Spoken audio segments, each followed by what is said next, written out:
네, 오늘 읽은 본문의 말씀을 가지고 나와 같이 되기를 이라는 제목으로 함께 말씀을 나누겠습니다. 부러워하면 지는 것이다 라는 말이 있습니다.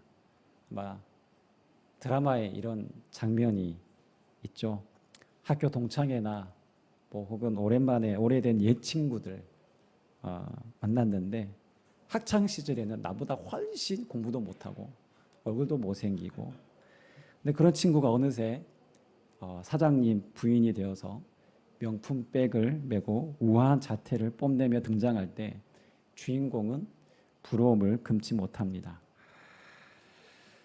부러워하면 진다라는 말은 내가 관심이 있고 가치를 두고 있는 영역에 있어서 나와 비슷해 보이는 사람이 시간이 지나고 또 나보다 훨씬 잘 되거나 뭔가 좋아 보일 때 부러운 마음이 듭니다. 이런 마음이 드는 건 한편으로는 자연스러운 심정이라고 볼 수 있습니다. 저는 골프에는 전혀 관심이 없습니다. 아무리 제 주변의 친구들이나 지인이 야 이번에 이 골프채 하나 바꿨는데 야 타격감부터가 다르더라, 아무리 저한테 와서 자랑하고 얘기해도 저는 하나 안 부럽습니다. 제가 거기에 그닥 가치를 두고 있지 않기 때문입니다. 그런데 제가 만약 국내 주식에 열심히 투자하고 있는데, 요즘 미국 주식이 엄청 오른 거 아시죠? 미국 주식이 최근에 막 이렇게 급격하게 오르면서 엄청난 배당금을 받게 되었다고 생각해 봅시다. 그럼 저는 부러운 정도가 아니라 아마 배가 아플 것입니다. 그런데 저는 주식 투자에도 그닥 관심이 없습니다. 그런데 저는 정말 목회를 잘하셔서 교인 수를 떠나서 건강한 교회를 정말 세워가시는 목회자를 보면 저는 솔직히 부럽습니다. 정말 한 영혼이라도 구원하기 위해서 고군분투하며 열정적으로 복음을 전하는 이들을 보면 정말 부럽습니다. 복음을 향한 그러한 열정과 노하우를 배우고 싶고 또한 목회를 배우고 싶은 마음이 저의 솔직한 심정입니다. 오늘 본문에 등장하는 우리가 이제 사도행전 말씀을 우리가 쭉 이제 거의 마지막까지 거의 이르렀는데요. 우리가 이 사도 바울의 삶을 보면 그의 복음을 향한 열정과 참 그 어떤 상황에도 굴하지 않는 그 당당함이 참 부러울 때가 있습니다. 아마 모든 그리스도인들이 또한 모든 전도자들의 롤모델이 아닐까 생각합니다. 그러나 이 부러움이 부러움에서 끝나는 것이 아니라 저와 우리 모두가 이 복음의 열정과 복음 전도자의 삶으로 반드시 우리의 삶으로 이어지는 역사가 있기를 간절히 소망해 봅니다. 오늘 본문에 우리가 읽은 상황은 사도 바울이 베스도 당시 로마의 총독과 유다의 분봉왕인 아그리파 2세 앞에서 정말 최고의 당시 최고는 아니죠, 황제가 있으니까 그 다음 가는 그 권력자들 앞에서 전혀 주눅들지 않고 당당하게 복음을 전하는 그 내용을 우리가 함께 읽었습니다. 사실 베스도 총독이 아그리파 왕을 부른 이유는 바울을 어떤 죄목으로 황제에게 보고해야 할지 자문을 구하기 위해서 불렀던 것입니다. 바울은 신분상 그 로마 시민으로 유대인들 간에 일어난 이 폭동과 관련해서 이 사건에 대해서 이제 황제에게 상소를 한 상황입니다. 그래서 이제 로마에 가서 황제 앞에서 재판을 받아야 되는 것이죠. 황제의 법정에 세우기 위해서는 분명한 죄목이 있어야 하는데 아무리 봐도 유대인들이 주장하는 이 종교적인 이 항목 외에는 로마법에 해당하는 죄목을 붙일 만한 어떠한 제목도 없습니다. 그러다 보니 이 베스도 총독이 난감한 상황입니다. 이미 2년 동안 사도 바울을 감옥에 구금된 상황이었기 때문에 그냥 덮어두고 시간을 또한 계속 이렇게 지체할 수 없는 또한 그런 상황입니다. 그래서 아무래도 아그리파 왕은 유대인들의 어떤 종교적 관습에 대해서 익히 잘 알고 있었기에 베스도는 바울을 재판장에 세워서 이 아그리빠 왕이 있는 이 재판장에 세워서 이제 그 변론을 듣게 하는 것입니다. 그럼 보통 변론의 자리가 어떻습니까? 그럼 혹시 법정에 가보셨는지 모르겠는데요. 저는 가본 적이 없습니다. 네, 꼭 가본 것처럼 얘기하죠. 법정의 그 변론의 자리는 자기의 억울함을 호소하는 자리입니다. 그렇죠? 자기가 무죄라는 사실을 얼마나 이제 변호사가 논리적으로 설득력 있게 전하느냐가 관건입니다. 그런데 오늘 사도 바울은 법정에서 자신의 무죄를 증명하기 위한 목적이기보다 오직 베스도와 아그리빠 왕을 비롯한 모든 이들에게 이 복음을 전하기 위한 목적으로서 변론하는 것들을 우리가 볼 수 있습니다. 26장 초범 2절부터 자신의 바울의 변론이 시작되는데요. 그가 얼마나 유대계 율법에 열심이었고 이 율법에 반하는 그리스도인들을 옥에 가두고 죽음에 이르게 하는데 큰 역할을 한 내가 그런 장본이었다라고 그렇게 말합니다. 그것도 모자라서 다메섹에 있는 그리스도인들을 잡을 공문을 들고 나아갔는데 그때 신비한 경험을 했다. 그 체험을 했는데 그 다메섹에 이르렀을 때 부활하신 그 예수님을 빛 가운데 만난 그 주님을 만난 그 특별한 경험을 자세하게 증언합니다. 바울의 전도는요, 자기가 듣고 본 것을 그대로 전한 것이었습니다. 자기가 만난 예수를 전했습니다. 바로 부활하신 예수, 살아계신 예수, 지금도 우리와 함께 하시는 예수. 그분은 자기가 처한 상황에서 만난 모든 사람들에게, 유대인뿐만 아니라 이방인들에게, 부한 자뿐만 아니라 가난한 자들, 남녀노소를 가리지 않고 사도 바울은 모든 사람들에게 그 상황에 맞게 복음을 전했습니다. 비록 지금은 결박당한 쇠사슬에 묶여있는 죄수의 신분이었지만 유대 지역의 최고 권력자들 앞에서 바울은 누구보다 당당합니다. 두려울 것 없이 담대하게 복음을 전하고 있습니다. 그런데 우리가 읽었던 그 24절에 보면 이제 그 사도 바울이 최절정으로 이제 십자가와 부활의 주님을 전합니다.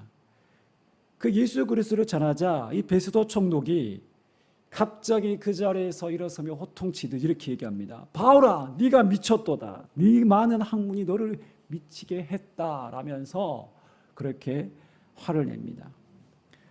바울은 최선을 다해 있는 그대로 복음을 전했습니다. 그러나 그에게 돌아온 반응은 바로 미친 사람 취급이었습니다.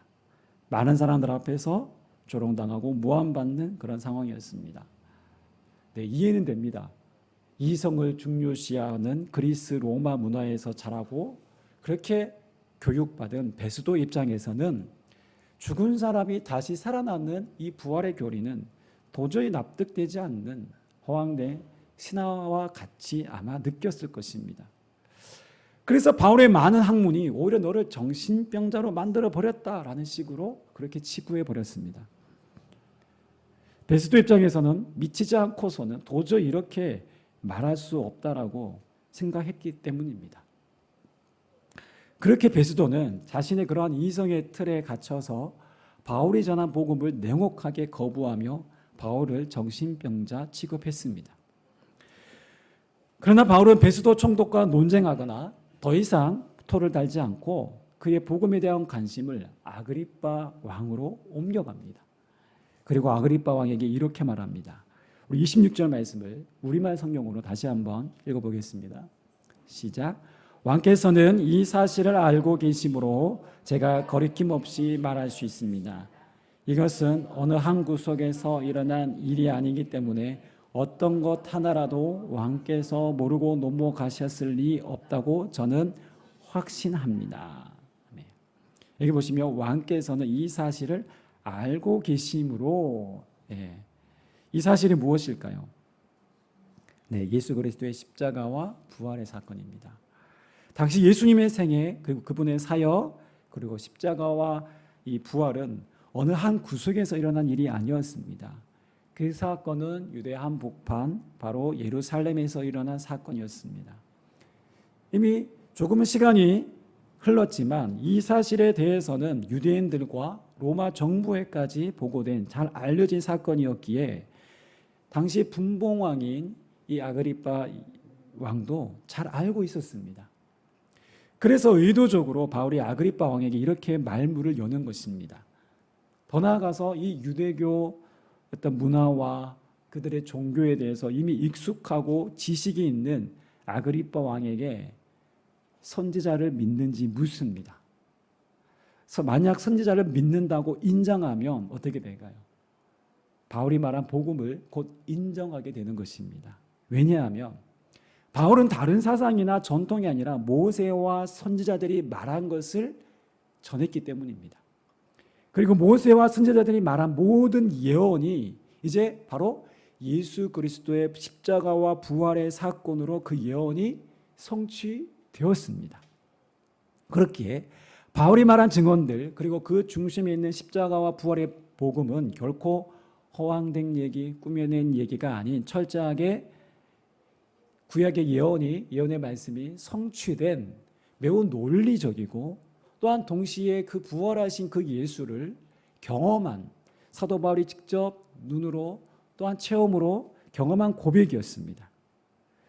그래서 복음은 이 모든 이 사도 바울이 전한 복음은 단순하지만 그렇다고 해서 결코 복음은 유치하지 않습니다. 복음은 유대인의 관점에서든 이방인의 관점에서든 부자든 가난한 자든 배운 자든 못 배운 자든 모든 사람들이 믿고 또한 받아들일 수 있을 만큼 매우 쉽습니다. 여러분 그렇다고 해서 복음이 유치할까요? 아닙니다. 그 반대죠. 성경 전체를 통해 풀어야 할 만큼 정교하고 그 깊이는 헤아릴 수 없을 만큼 놀랍습니다. 이것이 복음이 가진 신비이자 능력입니다. 그럼에도 불구하고 이 복음을 거절하는 경우가 오늘 우리 주변에 많이 있습니다.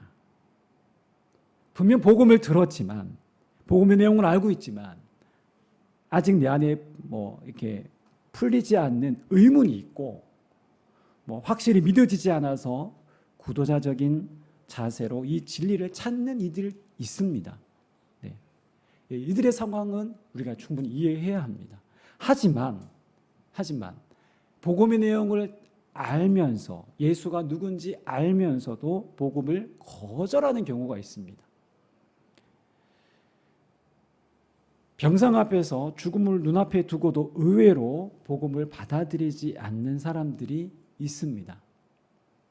때로는 가진 것이 많아서, 때로는 세상에서 더 누리고 싶고 포기하고 싶지 않은 것이 많아서 예수를 믿지 않는 경우가 있습니다.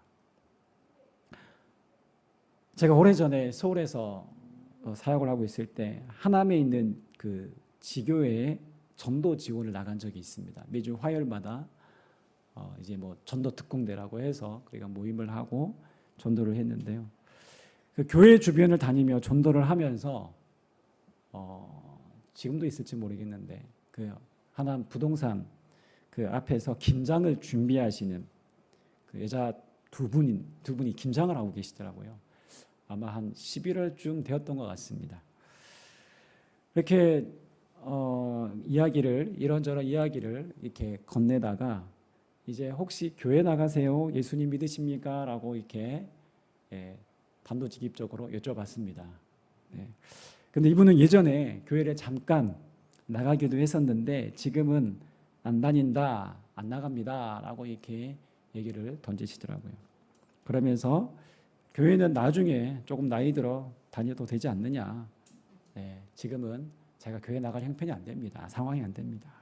그때 믿어도 천국 가는 게 아니냐라는 뉘앙스로 말을 건넸습니다.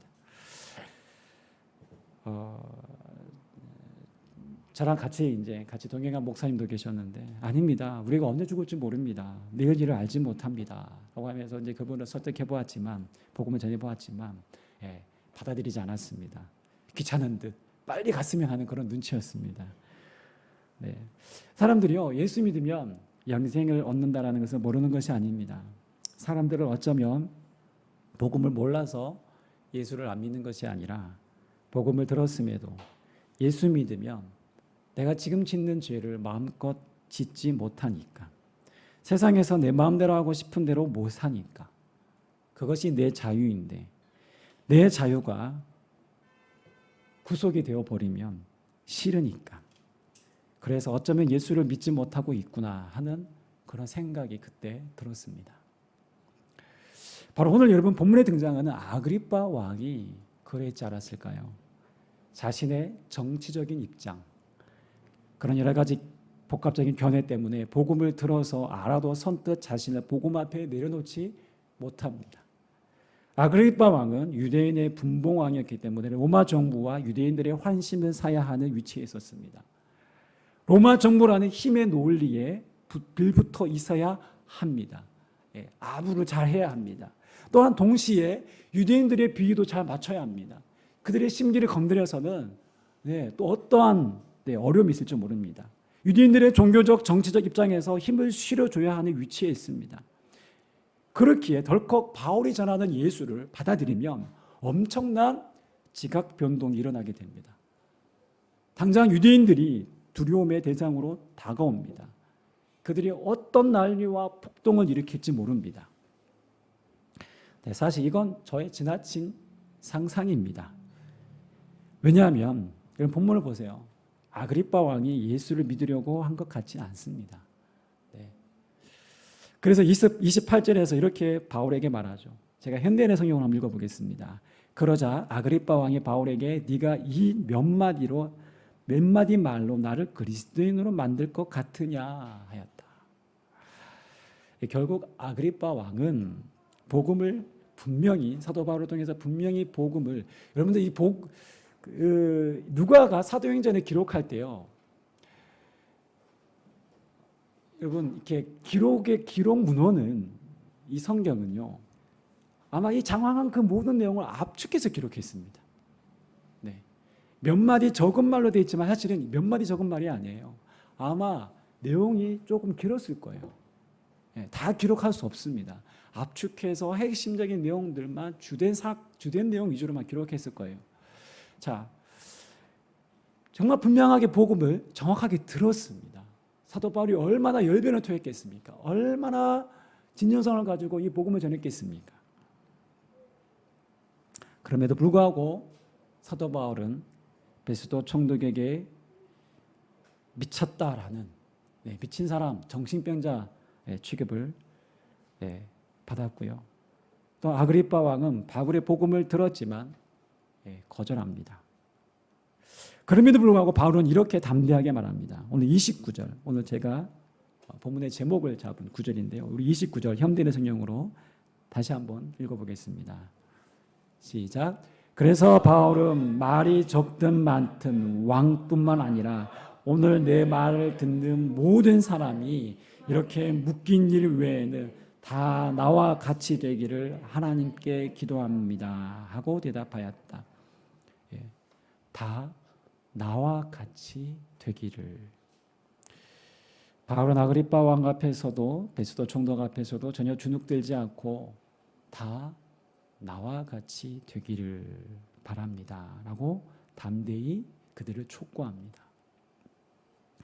비록 지금 내가 결박당해서 자유가 없는 것처럼 비춰질 수 있겠으나 나는 이 예수를 통해서 나는 죄와 그 어떤 권세 앞에서도 자유로울 수 있는 진정한 자유자다. 세상에 얻을 수 있는 그 어떤 부와 명예, 권력보다 내가 믿는 이 예수 그리스도로 인해 나는 얼마나 행복한 사람인지 모른다. 나에게는 칼도 죽음도 두려워하지 않는 부활의 생명이 있다. 그래서 나는 당신들이 나와 같이 되기를 원합니다. 여러분, 이 고백은 오늘 저와 여러분들의 고백이 되어야 할 줄 믿습니다. 나는 당신들이 나와 같이 되기를 원합니다. 이 고백은 조금 더 풀어서 말하자면 이런 것입니다. 나는 당신이 내가 믿는 이 예수를 믿고 구원받아 나처럼 이 땅에서부터 천국의 삶을 살았으면 좋겠습니다. 당신이 진짜 행복했으면 좋겠습니다. 우리 복음 명함지 다 가지고 계시죠? 혹시 건네준 분 계세요? 저는 어제 한 분에게 건네드렸습니다. 거기 뒤에 보시면 당신이 행복해졌으면 좋겠습니다라는 문구가 있어요. 그리고 QR코드를 찍으면 간증 영상이 이어집니다. 예. 여러분, 정말 당신이 행복했으면 좋겠습니다. 나와 같이 되기를 바랍니다. 여러분, 이 고백을, 이 말을 누가 할 수 있을까요? 복음의 가치를 깨달은 자, 내 안에 예수의 생명이 있는 자, 비록 현실의 어려움 속에서도 예수 때문에 행복하다라고 말할 수 있는 자는 여러분 이 고백을 반드시 할 수 있습니다. 그러나 복음을 들었지만 예수 앞에 내 삶을 온전히 맡겨드리지 못하고 여전히 내가 주인이 되어 내 욕심과 야망에 이끌려 살아간다면 누구에게 나와 같이 되라고 말할 수 있을까요? 교회를 다니면서 종교적인 모양은 있는데 신자다운 삶의 내용과 모습이 없다라면 누구에게 나와 같이 되라고 말할 수 있을까요? 지금 내 삶 하나 거사하기 힘들고 지금 이렇게 힘든데 내가 이렇게 삶이 지지고 볶고 사는 이 삶이 괴롭고 힘들고 고통스러운데 내가 누구에게 나와 같이 되라고 말할 수 있을까요? 여러분, 복음과 전도자의 삶이 분리가 될 때 성경이 말하는 삶과 내 삶의 어떤 그런 괴리감이 점점점 그 간격이 커져갈 때 오히려 복음에 대한 반감만 커져갑니다. 여러분, 바울이 전했던 복음의 메시지와 바울의 삶은요 결코 분리되지 않았습니다. 바울이 전했던 복음의 능력이 나타나고 힘이 있었던 이유는 바울 자신의 삶이 곧 복음의 삶이었기 때문에 그렇습니다. 바울의 삶의 내용이 곧 예수 그리스도가 전한 복음서에서 예수님이 전한 산상수훈, 팔복의 그런 내용들이 곧 자신의 삶이었기 때문이었습니다. 그렇기에 바울을 보면 예수가 보였고 그가 전하는 복음에 하나님의 놀라운 역사들이 나타날 수밖에 없었습니다. 그렇게 바울은 누구보다 당당했습니다. 그것은 자기 의에서 출발한 당당함이 아니었습니다. 그것은 바로 복음으로 인한 당당함이었습니다. 바울이 자기 목숨조차 귀한 것으로 여기지 않으셨던 것은 복음이 곧 생명이고 능력이며 세상을 바꿀 수 있는 유일한 길이라는 사실, 그것을 사도 바울은 확신했습니다. 그렇기에 매맞고 바로 이어지는 장면은 27장부터는 유라굴로라는 큰 광풍을 맞이하고 여러분 3일 동안 배가 그런 폭풍 가운데서 사람들이 사경을 잃고 이제 우리 곧 죽었다라고 말할 그때에도 오직 유일하게 사도 바울만 아닙니다. 우리에게 희망이 있습니다. 어젯밤 내가 믿는 하나님께서 이 배에 탄 모든 사람들이 다 무사히 살 것이다라고 제게 말씀해 주셨습니다. 그러니 여러분 걱정하지 마세요. 두려워하지 마세요. 안심하세요. 비록 배는 파손될지라도 우리는 한 섬에 이르러 우리는 안전할 것입니다 라고 말해줍니다. 이것이 바로 소망이 있는 자의 삶이고 그 모든 위기의 상황과 모두가 우리가 죽었다라고 그 한 상황 속에서도 소망을 말할 수 있는 그 사람, 바로 사도 바울은 오직 복음만이 죽은 영혼을 살릴 수 있다는 이 진리를 알았기 때문에 바울은 그 복음의 발걸음을 결코 멈추지 않았습니다. 우리가 주님 앞에서 말씀대로 순종하며 신실한 그리스도의 종으로 살면 우리의 삶에 두려울 것도 없고 부끄러울 것도 없습니다. 그리고 누구에게 복음을 전할 때 우리는 이렇게 말할 수 있습니다. 내가 믿는 예수, 내가 너희 한번 믿어보면, 예수 믿으면 정말 행복해. 어려움이 없어서, 고통이 없어서가 행복한 게 아니라 돈이 많아서 행복한 게 아니다. 이 공허한 내면, 이 죽음의 문제를 해결받은 자의 이 자유와 기쁨과 감격, 그리고 모든 만물의 주인 되시는 그분이 내 아버지 되시고 이제 내 안에 계시기에 나는 참 행복해. 여러분, 이것은요 우리 그리스도인들의 실제이며 그리스도인들의 자연스러운 삶의 모습이 되어야 합니다. 그래서 예수 믿는 사람들은 뭐부터 달라야 했냐면 얼굴 표정부터 달라야 합니다. 예. 뭐 인상 뭐 이렇게 안 쓰는 일이 뭐 없으면 좋겠죠. 네. 우리가 참 고통스럽고 힘든 일들이 우리 삶에 있지만 그럼에도 불구하고 그리스도인들은 우리 안에 내면에 붙어오는 이 자유와 기쁨을 늘 품고 우리가 살아가기에 우리의 표정부터 달라야 합니다. 예, 굳은 인상 쓰면서 여러분 예수 믿으라라고 한다면 누가 믿겠습니까? 너나 잘 믿으라라고 하겠죠. 예. 그렇다고 일부러 뭐 억지로 뭐 이렇게 없는 웃음 막 억지로 웃으라는 말은 아닙니다. 자연스러워야 하는데요. 그 자연스러움은 내면에서부터 이렇게 시작됩니다. 내 가족을 먼저 사랑하십시오. 내 남편을, 내 아내를, 내 자녀를 주님의 사랑으로 품으시고 그 마음으로 사랑하십시오.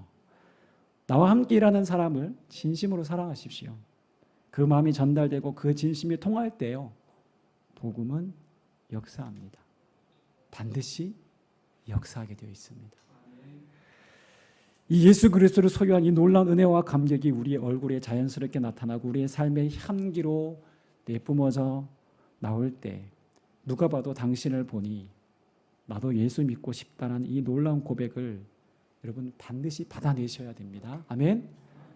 예. 이것이 바로 그리스도인들의 자유한 삶이고 이를 통해서 우리가 복음의 통로로 우리의 삶이 살아갈 때 우리 안에 뭐 돈으로 그 무엇던 것으로 값주고 살 수 없는 기쁨이 있습니다. 한 생명을 여러분에게 복음을 전하고 그 영혼이 예수 믿어 구원받는 것만큼 더 큰 기쁨이 우리에게 뭐가 있겠습니까? 예. 아까 제가 첫 서두에 얘기했지만 뭐가 부럽습니까? 예. 나보다 더 가진 사람이 부럽습니까? 나보다 더 건강한 사람이 부럽습니까? 나보다 뭔가 더 잘하는 사람이 부럽습니까? 아니요. 저는 지금도 정말 그렇습니다. 저보다 더 복음을 잘 전하고 정말 한 영혼을 살리고 세우는 일에 열심을 다하고 자기의 모든 삶을 다하는 사람의 모습을 볼 때 부럽더라고요. 네, 그런 부러움이 있습니다. 그런 부러움이 끝나지 않고 우리의 삶으로 이어지고 연결되어져서 우리의 삶에 놀라운 그런 믿음의 고백, 간증이 있기를 주님의 이름으로 축원합니다.